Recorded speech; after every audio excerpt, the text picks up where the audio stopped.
Oop. Hello, friends. How you doing? Day 1366. Hope you're doing amazing. I just want to come in and just ask you a simple question. What do you think is more important to help you move forward? More positive thinking or less negative thinking? Take a second to think about that. On top of that, ask yourself, do you have a lot of negative thoughts or a lot of positive thoughts? Or 50-50? Because I think it's important to actually be aware of our thoughts. Because once you're actually aware, you can actually create changes and actually move in the direction that you want. Going back to the question though, what's actually more important? Well, the answer is less negative thinking. That's actually more important. Now, don't get me wrong, like positive thinking is definitely important and you should still increase that. But you'll actually have more impact for you to move forward and grow if you reduce the negative thinking. And what is negative thinking? Negative thinking is it's that voice in your head that's it's the discounter, demotivator. It's the critic in you, really, is what it is. What it does, it raises doubts. Can I do it? Am I good enough? Am I worthy? And the thing is, with those thoughts, if you choose to, and with intentionality, you can tell it to shut up. How? Again, going back to the basics, you need to be aware of your thoughts. And what are you saying to yourself? And when you realize the thoughts that are going on in your head, ask yourself, would you be saying what you're saying to yourself to the ones that you love? And if you wouldn't say that to the ones that you love, why are you saying it to yourself? Because again, self-love is so important. You need to learn to love yourself. You need to be kind to yourself. Instead of saying, oh, I knew it, I suck. I always fail. I always do this. I always screw up or whatever. Have some compassion of yourself. Maybe you failed at something. That doesn't mean you're a failure. It just means that you have an opportunity to learn something. That means you were courageous to actually try something. You put yourself in a position to potentially fail. And that is a good thing, my friends, not a bad thing. Contrary to how I think a lot of us have been conditioned to think. And so what negative thinking is, it's kind of like a backpack full of rocks.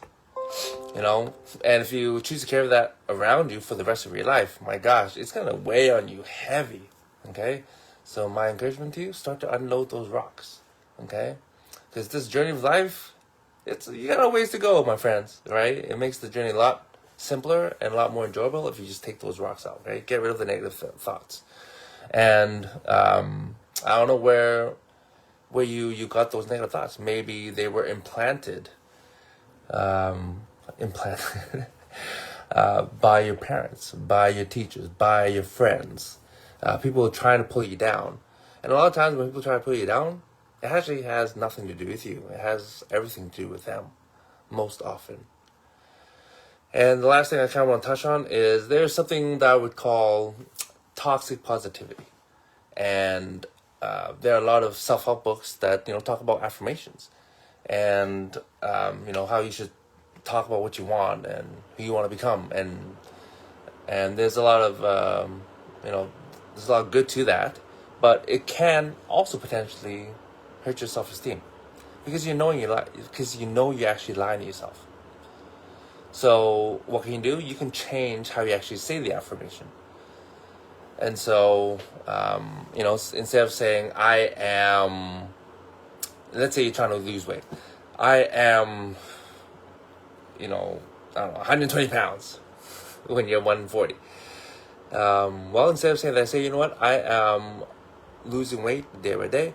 I am losing 20 pounds in the next month or 2 months or quarter. Whatever is realistic to you. And the more you repeat it that way, those affirmations can actually help you. But when you're actually saying a blatant, outright lie, then that could actually potentially help you, hurt your self-esteem. Okay? Obviously, the best thing you can do is say an affirmation and actually follow through with it. Because how you build up your self-image and your self-esteem is by aligning your actions with your intentions and what you say. When you don't follow through, that's when you lower your self-image and your self-esteem. Okay? And so, you know, if you ever doubt yourself, if you can actually follow through, hello, we've all been there. Me, big time. For a lot of my younger years, I'm like, oh, I say this, I have this intention, but will I follow through? And most of the time, or many times, it's a no, even though I had the intention to and I wanted to. And I didn't want to hurt anybody or lie or whatever. That was never my intention. It's just, I've gotten used to it, if you will, and not being held accountable. And so, but over time, obviously, I learned that was not the man that I wanted to be. That was not the person that I wanted to be. I want to be a man of my word, a man with integrity and character that people can actually trust. And I've worked very, very hard on it, but it's taken many, many years to grow and become better. I'm still not 100%, obviously, but I'm still working on it every day, every week, every month to become a man of my word. And if I screw up, or when I screw up, I try to own my mistakes, own my my failures, and apologize when appropriate. But anyways, that's all I wanted to share, my friends. Be aware of those negative thoughts, okay? Because that's what's going to actually pull you down. More positive thoughts, keep it coming. Obviously, it's great, but if you can limit the negative thoughts, it will have more impact on you in moving forward, and also on your emotional and mental health. All right? Have a great night, my friends. I'll see you tomorrow.